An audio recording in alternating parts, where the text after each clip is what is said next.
Good evening, everyone. My name is Bill Swainson, and I'm one of the trustees of Litfest.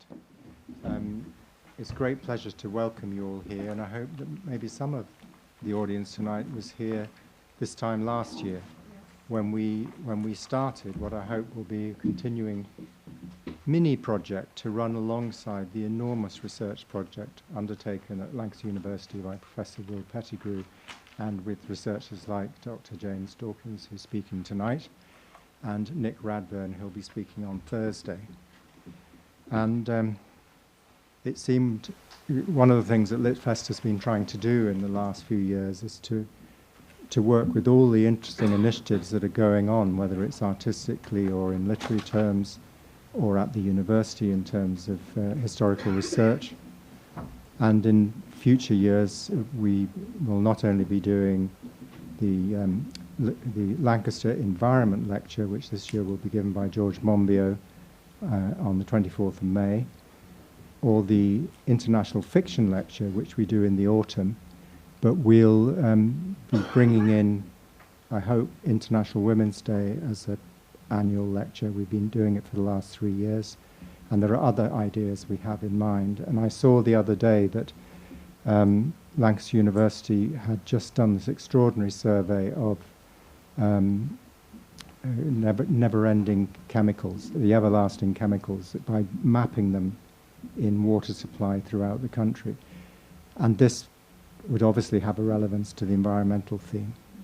So tonight's two talks are part funded by the National Lottery Heritage Fund, and therefore we must thank them for their grant towards that project, as we do Lancaster City Council, which has backed Litfest from the beginning in, believe it or not, and I never tire of saying this, it started in 1978, which makes it one of the oldest literature festivals in the country. But tonight we have Will Pettigrew, Professor of History at Lancaster, who is leading the research project into what became of the huge amounts of compensation that were paid in 1837 to former slave owners. And James Dawkins is doing, and Will give kind of the national picture, and James Dawkins will add from his own researches some more detail as to what really was going on in Britain during that period and the consequences since. So the only other thing to say is, this is a heads up, towards the end I will be encouraging you to do your homework, which is to fill in a feedback form, which is hugely valuable to us for the work we do in the future, and to stay in touch with our audiences to make sure that we're actually delivering the kinds of events in the kinds of way that you're interested in. And one of the best ways of finding out if we're doing that properly is when you fill in a feedback form. And I have a pen, and I'll happily lend it to anyone who doesn't. And the other thing is to say we've got 3 or 4 more days plus the weekend of events to come. So do, if you don't have one, pick up a copy of the program. And now I'd like to introduce Will Pettigrew, who will speak first, followed by James Dawkins, and each will, amongst the things they say, will say something about their relationship to the work they're doing. So I'm not going to say any more or go into a long explanation of who they are and how many degrees they've got and where they've taught and all the rest of it. It'll come out in the discussion. So please join me in welcoming Will Pettigrew.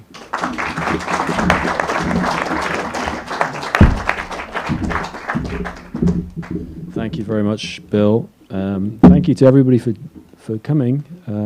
It's really nice to be here again. And I just wanted to start by saying that, until quite recently, Britain and British people related to the transatlantic slave trade and Britain's connection to it primarily through the achievement of abolition. Time after time, British politicians would attempt to define what Britishness meant, and they would almost always mention the achievement of abolition. But having perfected the transatlantic slave trade, prior to abolishing it, this struck me as quite an uneven account of British history.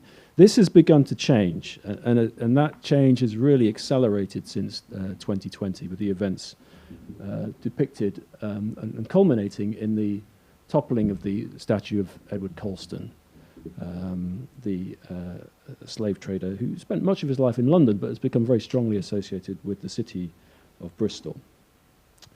But the debates prompted by this event have been ever since very polarised, perhaps oversimplified, and on the whole have generated more heat than light, I would suggest.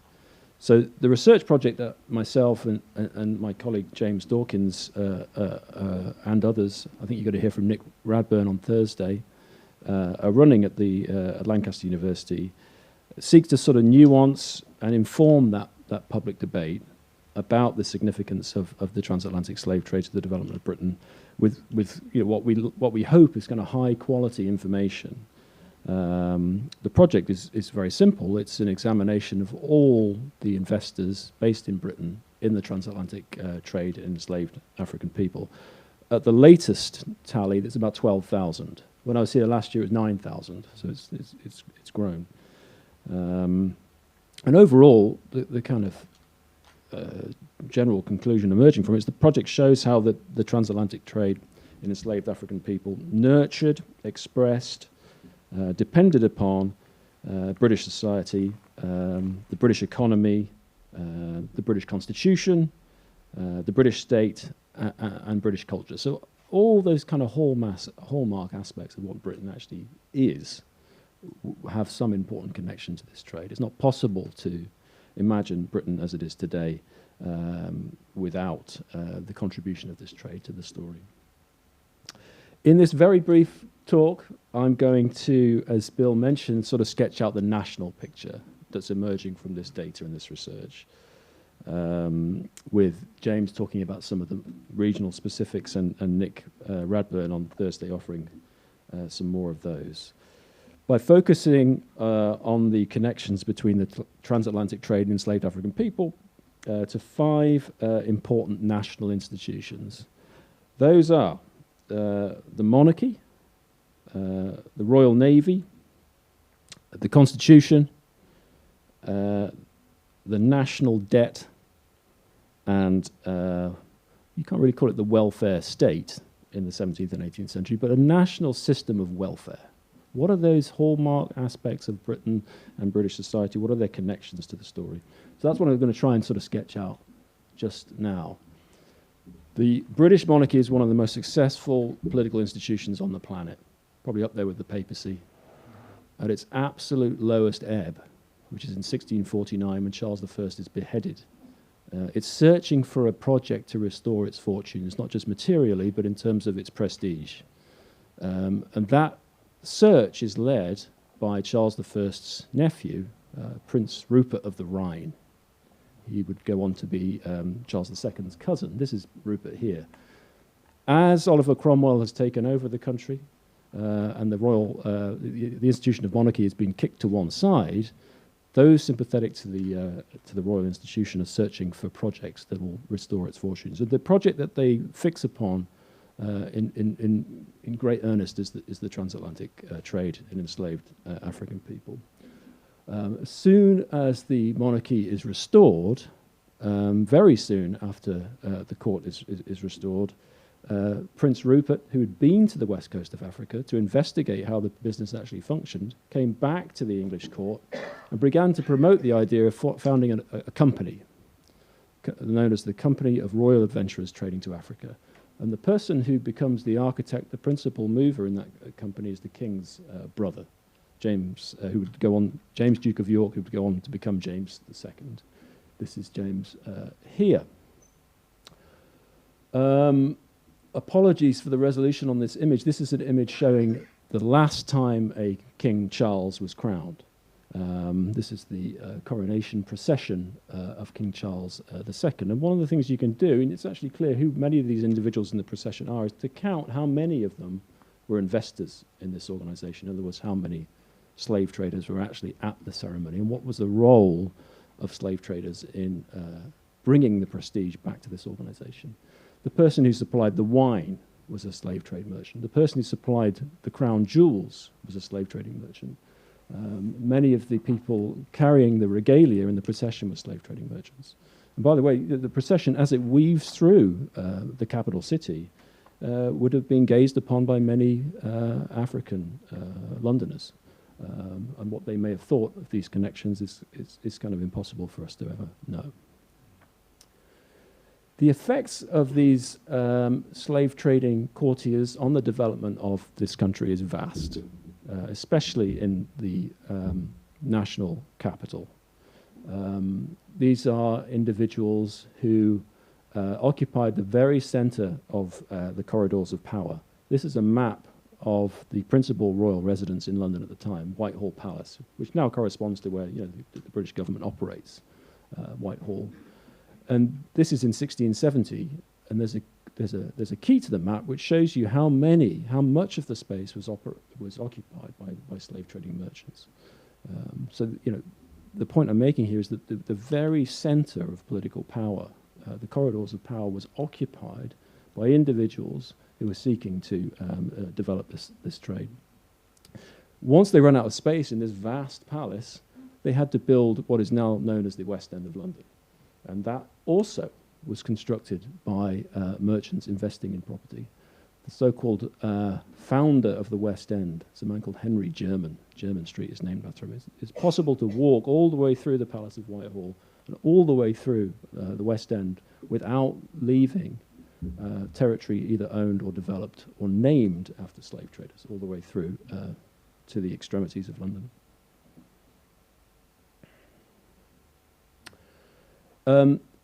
Because the first incarnation of this organization was a courtly project, and these were not professional merchants, a second incarnation of this project was deliberately designed to involve City of London merchants. And these individuals were very important to the escalation of the slave trade managed by this organization, especially a man called Richard Ford. This is one side of the monument to the Great Fire of London. Richard Ford, you can see there, inscribed on the side. He was an individual who played a very important part in bringing merchants into the trade, and he did so in ways that are very important to the history of the Royal Navy, which is my second institution. Now, the Royal Naval contracts, if you know the diary of Samuel Pepys, are massively important commercial concerns. So the way Richard Ford convinced people to become slave traders was to offer them access to government naval contracts. In that way, two very important organizations in national life were kind of interwoven from the very beginning. The slave trade was a kind of gateway trade into securing these larger government contracts in the Navy. That leads this organization, the Company of Royal Adventurers, to actually spearhead an international conflict with the Dutch, the Second Anglo-Dutch War. I won't go into too many details about the First or the Third, or in fact the Second Anglo-Dutch War, but what I'm getting at is the slave trade was at the cusp of national policy, and as a result of that, it doesn't go particularly well for the English, and the company is bankrupted.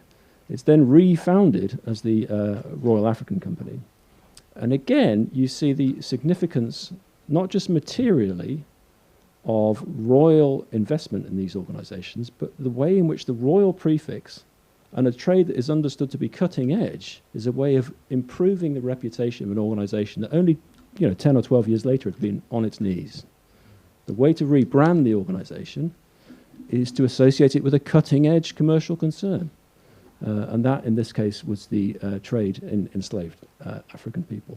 For those of you who know your Latin, you can see in the motto of the organization, business is flourishing due to royal patronage, and the kingdom is flourishing due to business. So it's an attempt to show the economic growth implications of monarchy and fasten that expectation to this trade. So that's the Royal African Company's headquarters on the west coast of Africa at Cape Coast. Much of the investment in this organization goes into funding these huge structures. The next organization is, or institution, is the English Constitution. The red line I'll start with the blue line are the number of slave trading voyages per year mounted by the Royal African Company. So the kind of court, royally sponsored organisation. The green line is the South Sea Company. The red line are the number of slave trading voyages mounted by independent slave trading merchants. The organisation of the Royal African Company depended on its having a commercial monopoly. And many merchants who wanted to get involved in the trade could not do so. So they had to change the English constitution to give them access to the transatlantic slave trade. There's this really curious, to our eyes, campaign in Parliament over a 25-year period, which involves wannabe slave trading merchants, many of them in London, but also in provincial cities like Lancaster, saying, look, we are British people, we are English people rather, we have certain birthrights and freedoms. One of those freedoms, constitutionally speaking, is the right to enslave other people. So what you're looking at there in the red line is the constitutional, well, those are the commercial implications of a constitutional change, a constitution that purports to be fixated on freedom. Freeing the slave trade ensures that 1.5 million additional Africans are enslaved prior to abolition, all in the name of freedom. Fourth institution is the national debt. There's been quite a lot of commentary recently on the so-called South Sea bubble. The fourth company in my story is the South Sea Company, a company established to service a contract to supply enslaved people to what is now South America. In the end, it supplies quite a lot of enslaved people to the Caribbean. But this organization has always been associated with a financial scam, the so-called South Sea bubble. This is where it's understood that the government was inflating the price of company stock because that would help the government achieve what it wanted to achieve, which was to refinance the national debt, basically converting all of the government's debt into stock in this company. For that scheme to work, the government had to inflate the price of the stock. And the method of inflating the price of the stock was the assumption that the slave trade that the company participated in would have unlimited commercial opportunity. It would have unlimited commercial upside.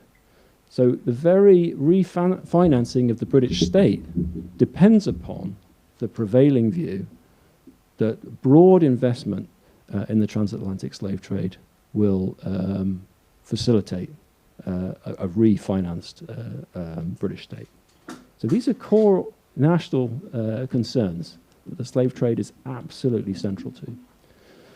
Finally, is the development of welfare institutions. I'm going to pass over to James now, I think on time, to give you more of a sense of the regional specifics.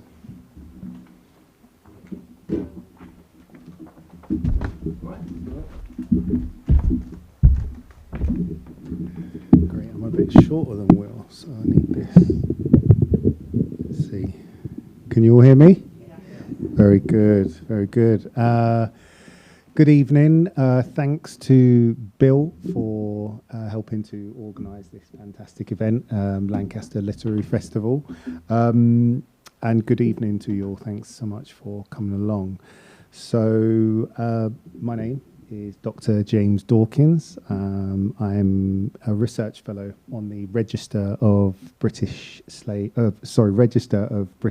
Traders project, and I've been working on this with Will Pettigrew since February 2022. So it's just been just over a year now, and I'm going to tell you a little bit about some of my findings. However, before I do, I just want to give you a little bit of background about myself, my previous research, and also how I became involved in this project. Hopefully this will, yes, okay. So I've got a really interesting, academic background from which I've built a substantial base of knowledge, which lends itself quite appropriately to this project, the Register of British Slave Traders. And the cornerstone of my expertise is really my doctoral research that I undertook between 2013 and 2018, and it focused on the slave-owning history of the white Dawkins family from England, who enslaved my ancestors in Jamaica between the late 17th and early 19th centuries. And I'm going to talk a little bit about that towards the end of my presentation. So my doctoral research was funded by the Arts and Humanities Research Council, and it was attached to the Legacies of British Slave Ownership project, which was formerly led by Professor Catherine Hall, and that operated out of University College London. And I'm guessing that some of you here, if not all of you, will be aware of this project, which systematically analysed the impact of slave ownership on Victorian Britain, and it used as a starting point the £20 million in compensation that was awarded to Britain's slave owners at the end of slavery when it was legally terminated in 1833. And the work that my colleagues and I did on that project really, or partially, I should say, inspired the Register of British Slave Traders project that I'm now working on. So after completing my PhD, I went on to lead a project at the University of Nottingham, where I investigated the nature and extent of the University of Nottingham and Nottingham Trent University's connections to the transatlantic slave economy.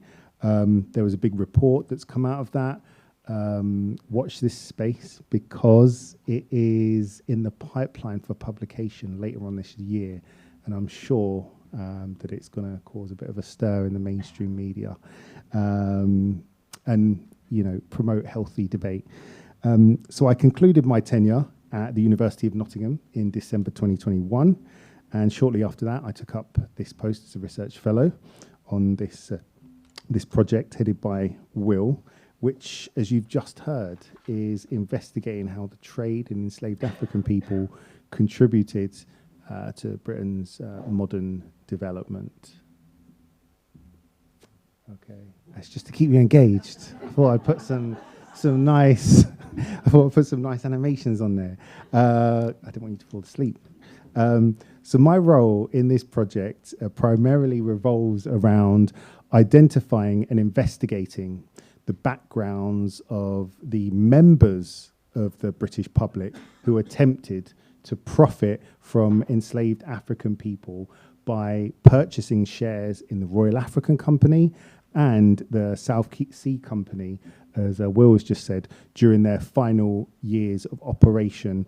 And that's the period roughly spanning 1720 to 1750.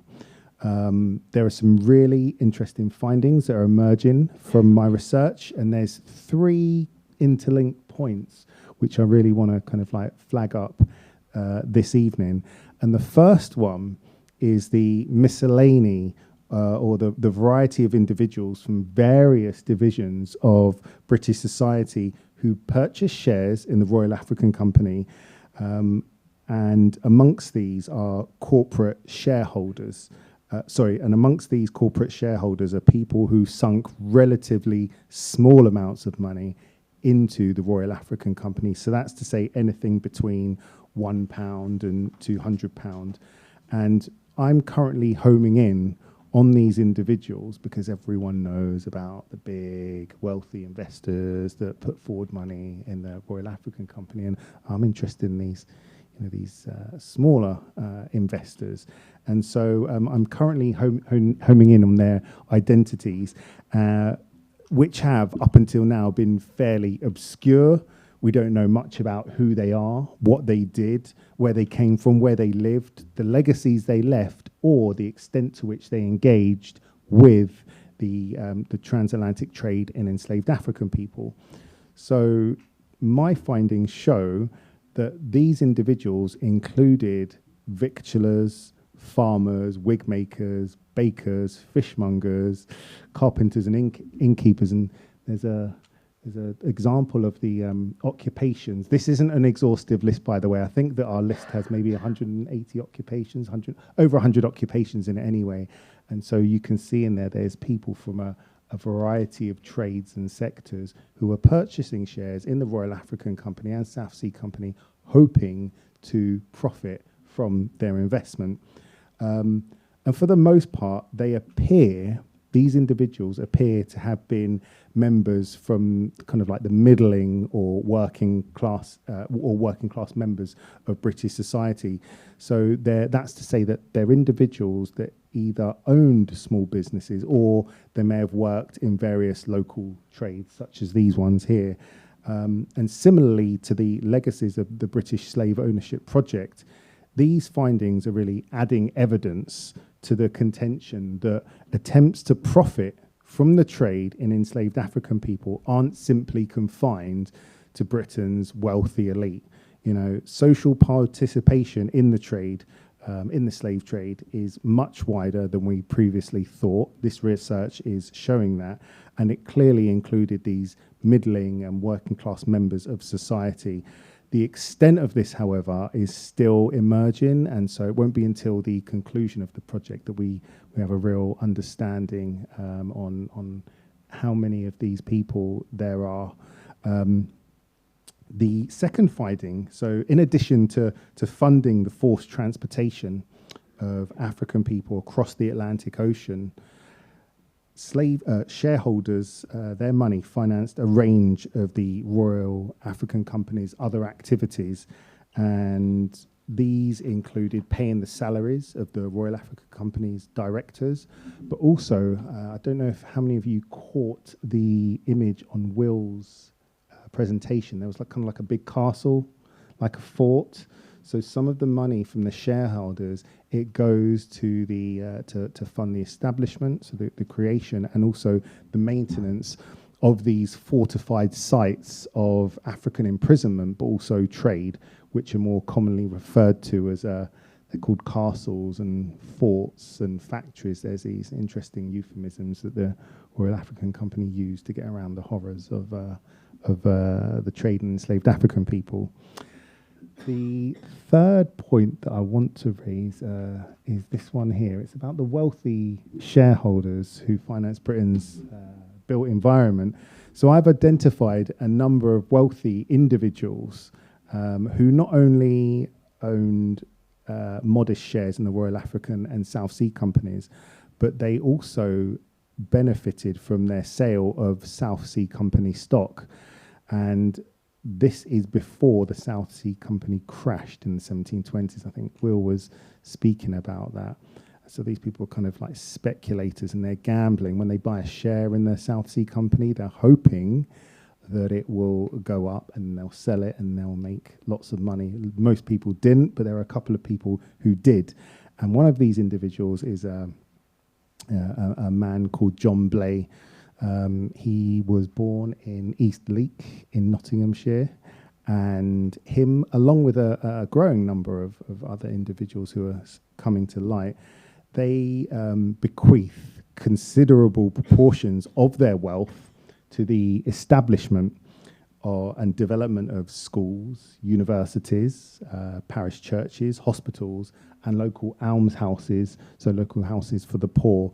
And this is really demonstrative of the ways in which wealth created from Britain's trade in enslaved African people partially financed the development of the country's built environment and infrastructure. So there's some really intriguing interim results that are shaping the way that project members and the public think about the transatlantic trade in enslaved African people. And they're helping us to also uncover the fuller narrative that accounts for the broader participation of civic society, of the public, in the so-called slave trade. And these interim findings will be more conclusive after or become a bit more conclusive and concrete after the project ends in 2024. Just coming to the last slide. This is kind of like a bit of a plug, but it's about my research, and it's very much linked to this.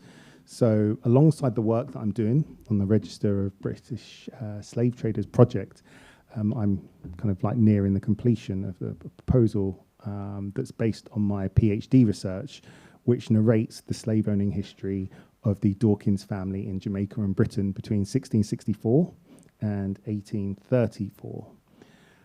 4 generations of the Dawkins slave owners possessed my ancestors in Jamaica, and they also happen to be the great grandparents of Professor Richard Dawkins.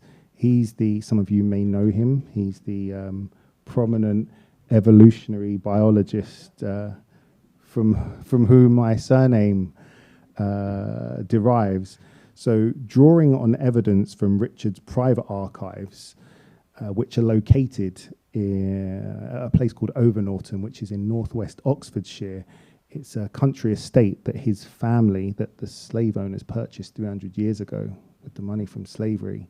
Richard still lives there with the family, and using I've been invited there, and using kind of like, and drawing on those manuscripts, my book will detail how the Dawkins family rose to become one of the largest slave-owning, wealthiest and most culturally influential and politically powerful families in the history of British transatlantic slavery.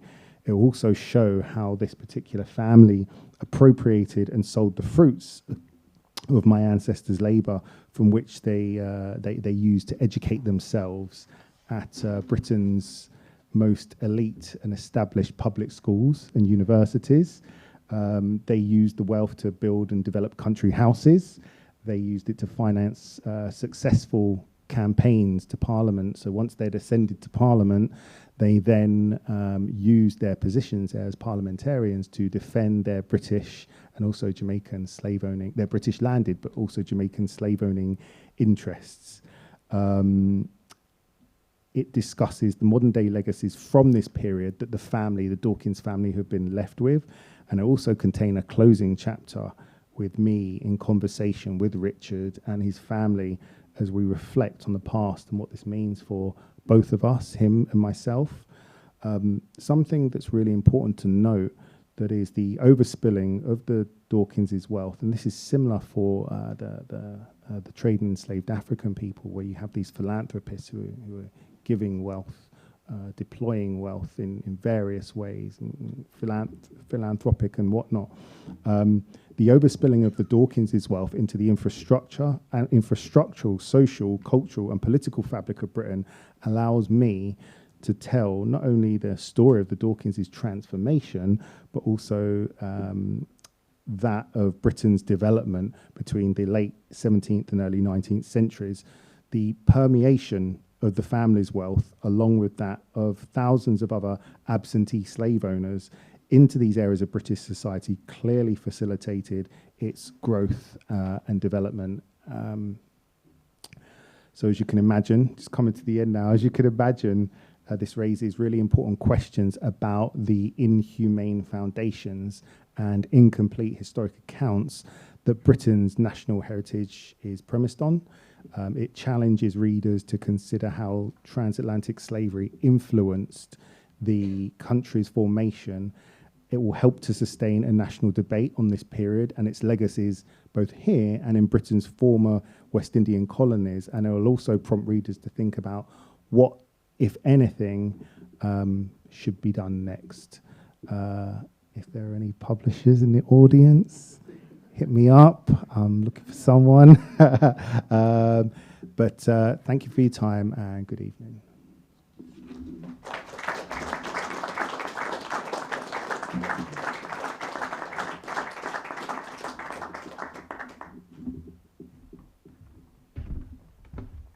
Thank you both very much for those two extremely interesting presentations. And now the next stage will be for you, our audience, to ask questions of our speakers. And I have the handheld mic here, and I will be bringing it round. But first of all, I need to equip Will with his microphone. And James, if you take the one there.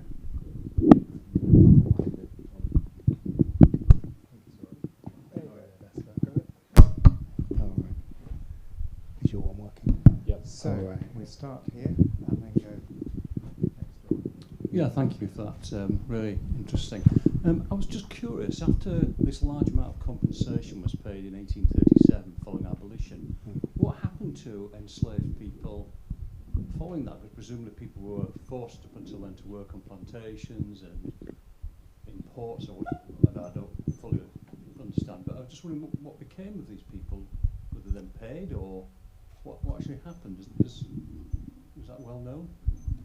So after the so enslaved African people were legally freed on the 1st of August in 1834. However, part of the 20 million pounds that was awarded to Britain's slave owners was only part of the compensatory package.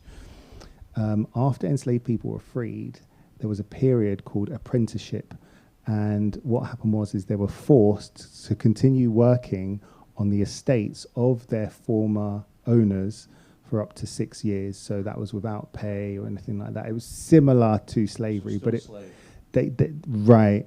But then after the period of apprenticeship, there's a bit of a grey area, it seems to me, in the literature. But from what I understand, once they exited that period of apprenticeship, so it's from 1838 onwards, they large proportions of them would still work on the sugar plantations, the banana plantations, the coffee plantations, but they would make and take home a proportion of that money for themselves. So they were allowed to accrete and accrue some, form of wealth, but they would have still worked on the plantations, or if they're in urban areas, they would have still been serving kind of like the former planter class or the former slave owners.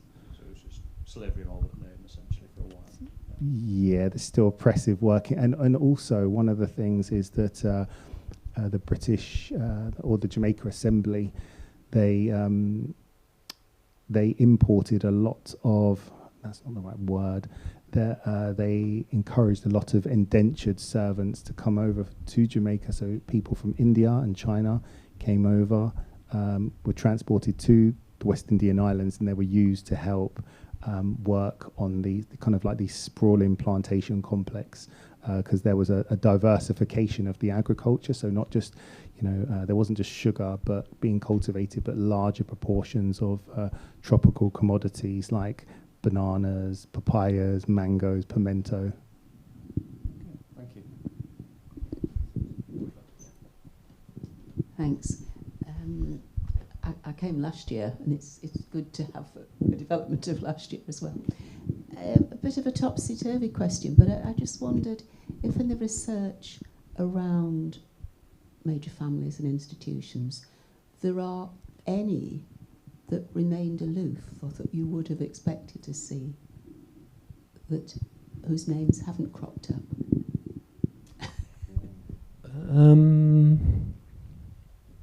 There are some individuals who you would expect to invest in the trade, but don't. I think a really important example of that is Samuel Pepys, the diarist. Pepys is often connected to this, but without any real foundation. He did employ African servants later, after the diary hit the phase of his life, and he played a part directly in I think one of them ending up in the Caribbean. But he doesn't invest in the slave trade earlier in his life, when basically all of his friends and professional contacts do. And it's a complex business, trying to work out exactly why. Pepys shares many aspects of his decision making, but he doesn't share that. So there are individuals, some of them well known, who you might expect to find. In terms of institutions, I mean, as we're doing this work, there are many brands, financial institutions that clearly are trading on the prestige that the history of their organisation, provides for them. But clearly that history has become something of a liability now. But I'd say if you're an organisation, a substantial organisation operating before 1750, there's a very good chance you're connected to this. So that's But in terms of which institutions or individuals we would expect to find, there are. I mainly work on the 17th century story, so I'm working through the merchants there. But unfortunately, we're not given information about why the decisions not to invest in this were made.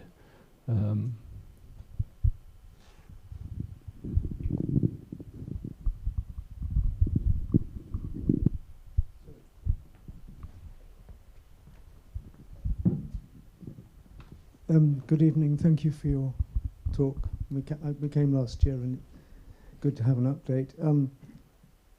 Obviously, all of us indirectly, I would say, it would seem, benefited from the slave trade. But I say indirectly because I was reading an article, I think in the press, in the Times quite recently, said that because of that, each of us individually is still responsible for the slave trade. Is that right? People now are personally responsible, and there's a kind of hereditary guilt, if you like that. I didn't feel that was quite good reasoning. Right, I think... How on earth could we do anything about it? Do you want to Sorry. Yeah, I mean, I think this is why we focus on institutions. Institutions that incorporate enjoy something called perpetual succession. That's a legal privilege. And basically, it gives them the opportunity to be immortal, to outlive a human life. That's a significant opportunity. But we're starting to discover the liabilities that go with that. And that's why we focused on organizations and institutions. They do transfer liability across generations. They can. In law, some of the organizations we're looking at, they are the same in law as they were in 1680. The person who invested in 1680 is long dead. And their family, as far as many people are concerned, do not have the liability transferred to them. But plenty of people would disagree with that, and there are families stepping forward now, very recently, saying, actually, we want to invest in reparative causes. Obviously, as individuals, I know my family wasn't involved at all because they were in Ireland, very poor.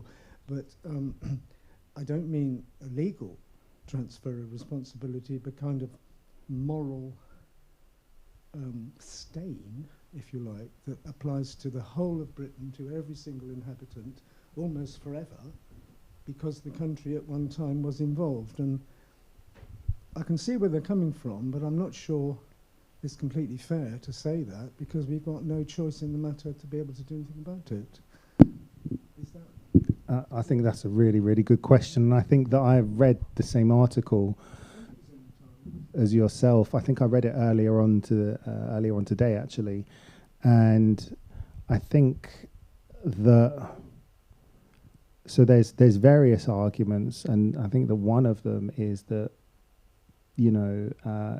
absolutely you cannot be held, no one in this room can be held responsible for something that they did not personally, directly engage in. So how could you be responsible for that, right? That makes sense to me. I think what I would say is that, and there's the other argument is that you're not guilty. I'm not guilty. Will is not, but we are the beneficiaries of this wealth, and there's I think that positioning things that way and encouraging us to think about, okay, so if we are the beneficiaries of wealth that has been created from the enslavement of African people for however many, 300-400 years, do we then have a moral responsibility? And that's up for the individual. Do they feel that, or do they not? And this is why individuals such as Laura Trevelyan, I mean, her family is directly connected to, through the ownership of enslaved people, you know, to the transatlantic slave economy. So I guess she feels that a bit more than most of us do here. But I don't think it's a question. I don't think there's a question about you're guilty, because you're not. I don't think anyone is. It's more about, you know. Sorry, can I just follow that up? It would seem to me that one might feel, I would feel motivated to try and do something to help, say, other African countries, but I can't see how it could be done on the basis of financial compensation, repayments. I mean, if we started to finance, say, educational projects in Africa to benefit them, that would seem to me to be a way of, I'm not saying paying back, but doing something practical that would actually help, rather than talking about reparations, which almost impossible to work out who would get what and who would actually pay. But do you see what I mean? Yeah. Sure. No, I do understand, and there's a lot of issues with. Sure. No, I understand. Thank you. Hi. Thanks very much. That was fantastically interesting. I just wanted to ask about investors. So, are you going to look at private investors outside of the Royal African Company as well? Is that going to be a stage of the project? That was my first question. Sure, yeah. So, I mean, the 12,000 names divides pretty neatly into what we would call independent slave trading. That is, those people investing directly in voyages or crossings, and then the owners of shares in the corporate organisations I was talking about. So, you know, both of those are private in a sense, but the distinction between public and private, you know, in the context of these trading monopolies is not clear.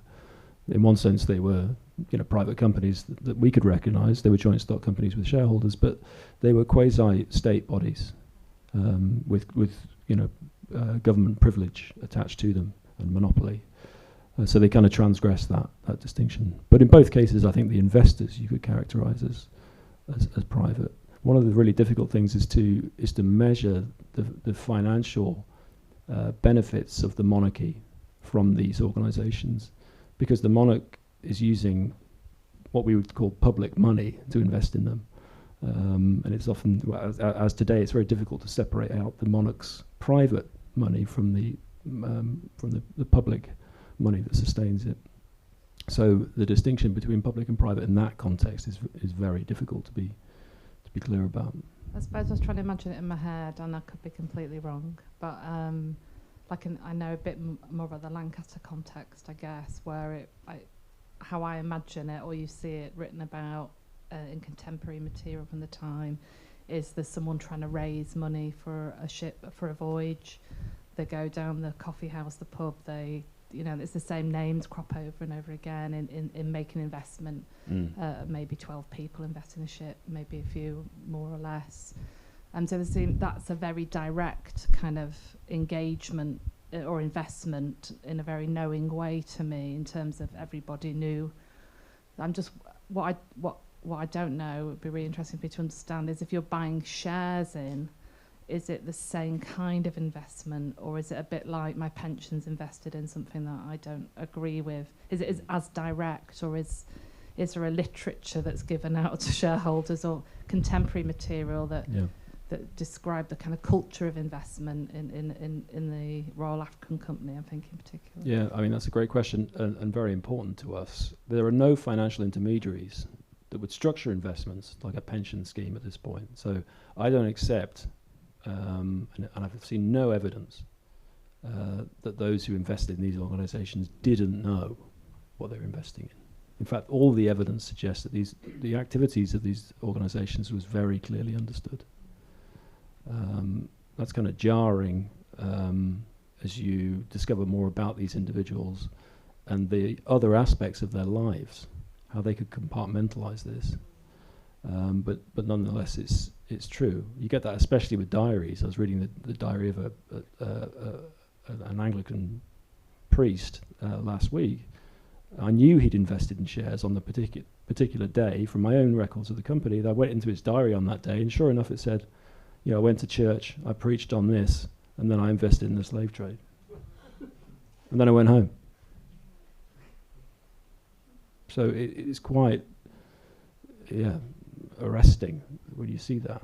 But there's no evidence to me that they didn't know how the money was being spent. There are various different ways of characterizing their financial connection to this. Recently, the Church of England has gone into the significance of its investments in the South Sea Company to its property portfolio, the Church Commissioner's report, which is a huge endowment. They've ring-fenced on the basis of this work £100 million for reparative causes on an investment that wasn't even directly connected to the trade. It just happened to have the South Sea Company name on it. That was enough for the Church of England to say, we're going to ring-fence £100 million. So, there are various degrees of proximity to this. And you're right, if you're one of 12 in Lancaster, maybe that's closer to this, rather than one of 2,000. But the connection is still unequivocally there. It's just a different form. Hi, thank you for tonight. Very interesting. My question is, why is it the contradiction that many beneficial institutions like universities, hospitals, charities were built from inhuman practices, and it's not widely known that? Was there, say, during the 18th century, 19th century, were the links to slavery suppressed, or was it just lost to history? It's a great question. I mean, you're right. The sort of high point of the abolitionist movement is kind of end of the 18th, early 19th century. And, there was plenty of opportunity for the Victorians to object to the source of the funds that ran the institutions that they cared about. Famously, the statue of Colston is put up in the 1890s, long after the abolitionist movement had achieved what it set out to achieve, but nonetheless was still a crucial part of British identity. So there's a really interesting question to be asked about how the Victorians, in one sense, defined themselves with reference to abolition, but didn't address these issues at all. And Bill and I have often spoken about this, but when Dickens came to visit Lancaster, he looks at the famous collection of mahogany furniture, and this is about 20 years after the emancipation, so in the 1850s, I think, and he can feel the kind of, the painful groans of the enslaved people staring back at him. He finds Lancaster, an unpleasant place because he can feel the ill-gotten gains everywhere. So the Victorians were capable of feeling uncomfortable about that, but they didn't, as far as we know, we know they didn't. They didn't address in any material way the financial basis of the institutions that they cared about. We have time for one more question. Oh, right, we've got 4 takers. Okay, we'll take 2, but be quick. I think it was a Radio 4 programme about the Dawkins. Radio 4? Yes. I was just going to say, is that something you're aware of? And if so, I was thinking I would listen to it again on BBC Sounds. And are you aware of it? It depends how recent it was. Within the last year or two. Because so there was a 2-part BBC podcast on witness history. It's called Britain's Forgotten Slave Owners. And Nick Draper, who worked on the Legacies of British Slave Ownership project, spoke on the first podcast, but it was the second one, the second episode, I spoke on it. And so it may be me who you heard speak to. I think her name is Laura Hidalgo, and it's quite short, maybe about 10 minutes or so. So that was, I am aware of it because that was me. Right. Okay. So what would be the title? Because I'd like to listen to it again. Oh, if you type in James Dawkins and then BBC Witness History, Yeah, it'll come up. One for Dr. Dawkins, kind of on that point, really. I'm interested to know how your personal interactions were with Professor Dawkins and his family, knowing how directly your ancestors have been related to each other, and with that power imbalance that you both knew was there, how did that translate into the current period in your relationship with each other? That's a really interesting question. I'm going to try and sum it up real quick. I think that there was like mixed feelings between us because, of course, he's inherited this really nice estate. And my family, who live in a place in Jamaica called Dawkinsville, so it's named after his ancestors, you know, healthcare is not good, education is not good. You can see that the life from the plantations that were there, you can see how the wealth has been extracted from there, and then it's gone into, you know, his family's maintenance. But you know, the relationship that I have with him and the family is very, very, it's cordial and it's friendly. You know, he's one of the very few people, he's interested in family history, they all are, and he's one of the few individuals who have this direct connection through his ancestors, the ownership of African people.